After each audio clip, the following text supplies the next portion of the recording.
Please don't be a nuisance. You rely on others too much. Try to handle things on your own a bit, will you? Say spoke these thoughtless words to Bianca, who is physically challenged, unaware of the struggles she faces. I'll never forgive you if you dare speak ill of Bianca again. Be prepared. I'm Miller, 27 years old, living with my parents. I work and could live alone considering my age. Few people my age still live at home, but I stay for a reason. My sister, Bianca. Bianca was born with nerve issues, making it hard for her to move. She needs care, especially since our father passed away, and it's too much for her mom to handle alone. It's not easy assisting someone with their daily life, and Mom isn't young anymore, so I take the lead in caring for Bianca. Are you okay, Bianca? Does your body hurt? No, I'm fine, thank you. Despite her pain, Bianca always worries about me. She tries to do everything she can and used to apologize all the time when I started caring for her. Seeing her like that made my heart ache. Bianca, please don't apologize. After asking her several times, she reluctantly agreed. She feels sorry, but I don't mind at all. Mom opposed me taking care of her, worried about my age, job, and marriage prospects, but I care more about Bianca and want to stay by her side. Each time Mom brought it up, I'd rebel. I want to be with Bianca. Reflecting on it now, I was quite childish. Mom understood it and stopped objecting. She takes care of Bianca while I'm at work. I'm grateful for her concern, but being there for Bianca means the most to me. After Bianca sleeps, Mom and I share our day's events. Mom seems happy, reminding me that we rarely had these talks during my teenage years. I wonder if she enjoys our conversations. Then one day, while caring for Bianca, she mentioned something. Sai's birthday is coming up soon. Ah, Kelly, I was confused. Kelly is my younger sister. I'm the middle of 3 sisters. After graduating high school, Sai left home and never returned. She doesn't answer calls or emails, and it's unclear if she even reads them. Sai always disliked Bianca for her disability. Bianca, you're gross. Stay away from me, she would say, causing trouble for Mom and Bianca.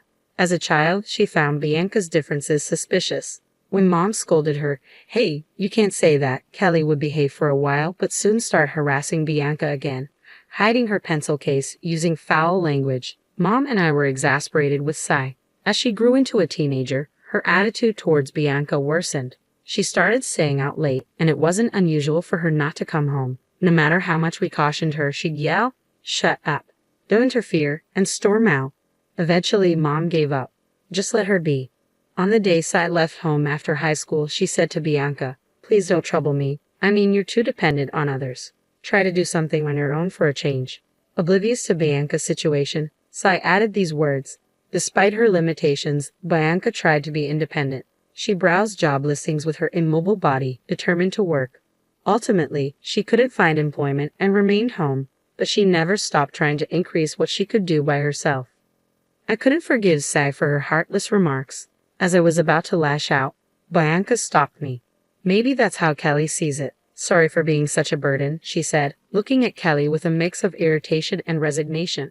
Kelly left home, and we lost touch. I heard from relatives that she got married right after high school, likely spending time at her boyfriend's place even before that.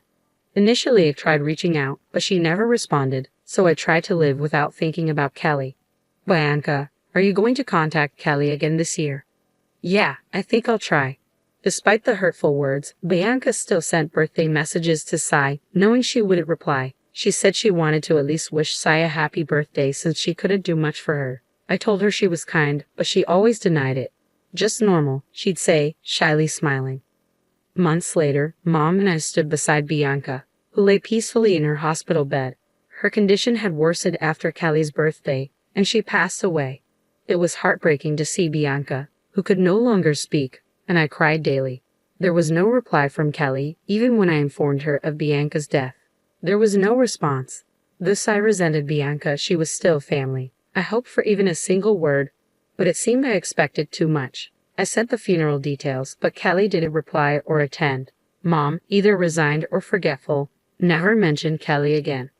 After the funeral, Mom and I cleared out Bianca's room. In the closet, I found an album I never knew Bianca had. It contained photos of Bianca, Mom, and me on outings, along with pictures from my childhood.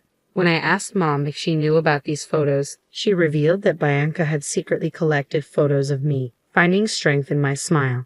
Hearing this, I burst into tears, sobbing like a child while Mom comforted me. Then I felt something warm on my head. Looking up, I saw Mom crying too, holding my hand. Bianca was that loved. A year has passed since Bianca's departure. Since then, my heart has felt empty, filled with a sense of loss. My days are spent in a job. I don't enjoy my days anymore. While Mom and I remain close, it's not enough to fill the void Bianca left. I often wonder what will become of me. One day, I got a call on my mobile phone from an unknown number. Who could it be? After a few rings, I answered, and the person on the other end was unexpected. Hello, this is Sterling, Kelly's husband. Excuse me, you're Kelly's husband? I asked, taken aback. That was Kelly's husband, Sterling, my brother-in-law. The mystery deepened. What could Sterling possibly want with me? Yes, he replied, his tone sounding somewhat angry. Do you need something? I asked, waiting for his next words. Please pick up your sister with disabilities. We've been looking after her for 6 months now, Sterling said, even more surprising me. An impossible situation had arisen. Bianca was with Sterling. I was so taken aback I fell silent. Thinking I was upset, Sterling pressed on. Why are you silent? Don't you care about your sister? What kind of human are you? His words bewildered me, but I finally spoke up. Bianca passed away a year ago. Sterling, perhaps in his excitement, wasn't listening, tired of caring and just dumping her on someone else. Your sister looks so sad, like she's been abandoned. This conversation was going nowhere. I interrupted Sterling to repeat, Bianca died a year ago. After a brief silence, Sterling finally spoke. Is that true? It seemed my words had finally reached him. I calmly explained to a now composed Sterling that Bianca had died a year ago, and that it was Kelly, not me, who had disliked Bianca. I also mentioned that we had informed Kelly when Bianca passed away. Shocked, Sterling seemed at a loss for words. Then, with a trembling voice, he said, Then who's the woman in our house? Excuse me, I asked, listening intently to Sterling's story. Apparently, 6 months ago, Kelly brought home a woman in a wheelchair, claiming she was her sister. Initially, they tried contacting us repeatedly, but Kelly had dismissed their efforts, saying, Nobody will listen. It's pointless. Refusing to acknowledge us despite claiming the woman was Bianca, Kelly didn't care for her at all. After returning from work, all the care fell on Sterling. Despite hearing the entire story, I couldn't grasp the situation, and it seems Sterling himself felt the same. Would you mind coming to our house? Maybe it's better to talk in person. Indeed, meeting and talking in person would be quicker than over the phone. I agreed to Sterling's suggestion and decided to visit his apartment with Mom next weekend. When I told Mom about the call from Sterling and the story about Bianca, she was very surprised and quite scared at the possibility that Bianca, who was supposed to be gone, might still be there. Finally, the day arrived. Bracing ourselves, we left the house and headed to Sterling's apartment. Nervous, I muttered as we approached the place. Mom nodded beside me, looking tense as well. We approached the designated room and rang the bell. From inside, we heard 2 sets of footsteps stop abruptly. The door opened, and a fresh-faced young man appeared. Mother-in-law, sister-in-law, thank you for coming all this way, Sterling said, leading us inside. We followed his lead, but as we were about to enter the room, we were interrupted by a familiar figure. Hey, why are you here? I didn't call you, and you haven't even met Sterling. Just do as I say, and leave quickly, Kelly said, trying to block our entry. Claiming to be the sister, Kelly didn't care for the woman at all. She physically blocked us, creating a wall to prevent us from entering the living room. However, we managed to get past her. Turning to Sterling's side, I saw a woman sitting in a wheelchair, her eyes filled with fear and uncertainty. Is this lady your sister? Sterling asked, pointing to her. The woman appeared to be around Bianca's age, but neither Mom nor I knew her. No, she's not. We don't know her, I responded. I see, Sterling said quietly. He then turned back to the woman. Meanwhile, Kelly was trembling and had collapsed on the floor.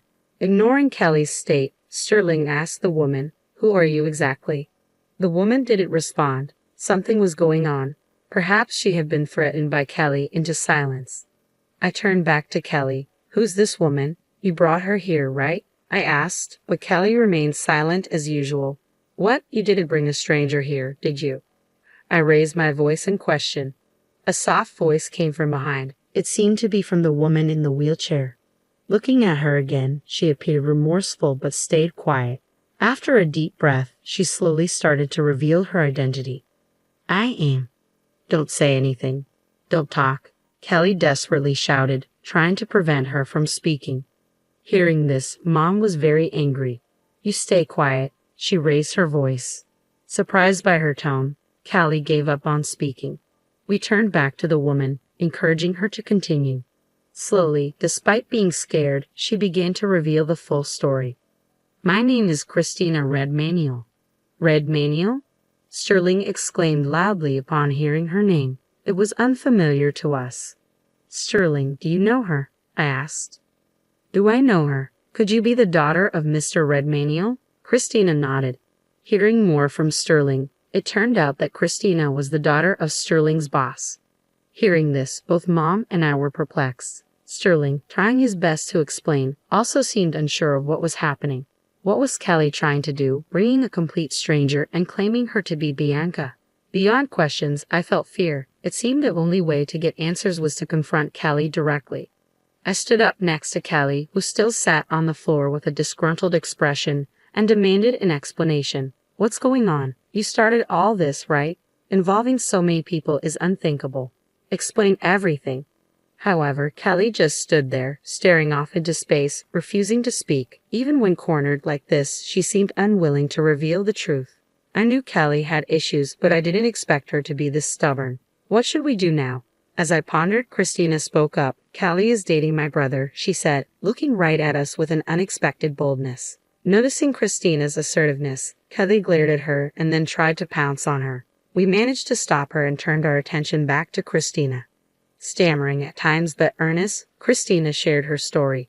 Kelly tried to interrupt, but Mom's stern look silenced her. Christina revealed that she had been living with a disability in her lower body since a childhood accident. Since then, her family had been overly cautious around her, making her feel uncomfortable. One day, after more than 10 years of this, Kelly suddenly showed up. I'll take you in, she had said. Confused, Christina eventually felt less afraid, knowing Kelly was her brother's partner. Perhaps Kelly took Christina in to impress her boyfriend. Once at Kelly's home, Kelly did nothing for Christina, leaving everything to Sterling. When alone with Kelly, the kindness shown at the time of taking her in vanished. You're in the way, Kelly would often say, negating Christina's existence. The way she treated Christina was similar to how she had treated Bianca. A nuisance. Go away? Don't be a dependent. Hearing this, I was shaking with anger. Such a person being my sister was too shameful. What do you mean, Kelly? I asked. Kelly retorted loudly, it's all Sterling's fault. He's always busy with work and doesn't pay attention to me. That's for the family's sake. How dare you talk so arrogantly when you don't even work? Sterling was clearly angry, hearing such childish excuses. If you're not working, it would be nice to have Sterling go to work for you, I said, watching Kelly continue with her excuses. I was overwhelmed with anger like never before. Just as I was about to unleash my fury on Kelly, Sterling spoke up. Do you realize how many people you are hurting, Kelly? Your sister, your mother, Christina, and your late sister. As a human being, you were out of line. Kelly stopped making excuses and was visibly shocked. Usually faced with a calm Sterling, she tried to retort but ultimately couldn't find the words against Sterling's anger. Sterling continued to explain how serious the situation was. But I mean, Kelly tried to make more excuses, but tears prevented her from speaking clearly. Seeing Kelly acting like a victim infuriated me, and I spoke up again. Do you know how much Bianca worried about you, Kelly? Kelly turned towards me, tears in her eyes. I don't know any sister. I don't have a sister. Her words left me in shock. I never expected her to say something like that. I was at a loss for words, but before I knew it, I blurted out, do you know, Kelly, that Bianca sent you an email every year on your birthday? Despite the terrible things you said to her, she always thought of you. Kelly hung her head down again. She must have known about the birthday emails, but chose to ignore them. Despicable, I said. Kelly didn't expect such words from me. She remained silent, tears quietly streaming down her face. Afterward, Sterling and Kelly got divorced. Sterling seemed very angry with his brother for neglecting Christina and discussed with his boss the affair and the treatment of Christina. Soon, rumors about the brother, some perhaps unfounded, began to spread in the company. He tried to endure at first but eventually resigned. Kelly, after the divorce, moved in with Christina's brother, but with him leaving his job, they had no source of income. They moved from their previous residence to a cheaper apartment and somehow managed to get by. After the divorce, Kelly came to me begging, "Let me live at our parents' house." Of course, I refused. Mom managed to send Kelly back this time. Unlike before, Kelly sent many messages, but I ignored all of them. Eventually, the messages stopped. However, what really bothered me was why Christina stayed in that house without any resistance. Christina and I became friends after that incident. Out of curiosity, I asked her why she didn't try to escape. Her answer was surprising. It turned out that Christina had fallen in love with Sterling, who cared for her without expecting anything in return. She knew she would never be with him if she stayed, but going back home wasn't an option either, as she wouldn't be treated well there. Kelly's words were hurtful, but being near Sterling made her happy. Now, amazingly, she and Sterling are married. Married? I exclaimed in surprise. I had not expected such a turn of events. Sterling, too, must have been drawn to Christina while caring for her. Now they lived together in that apartment. Upon closer inspection, a ring shone on her left ring finger. Despite everything, had this incident not happened, Christina and I wouldn't have become close friends, nor would she have married Sterling. It was a complex process, but if everyone is happy now, that's what matters. I too need to find a marriage partner soon. With that thought, I savored my coffee.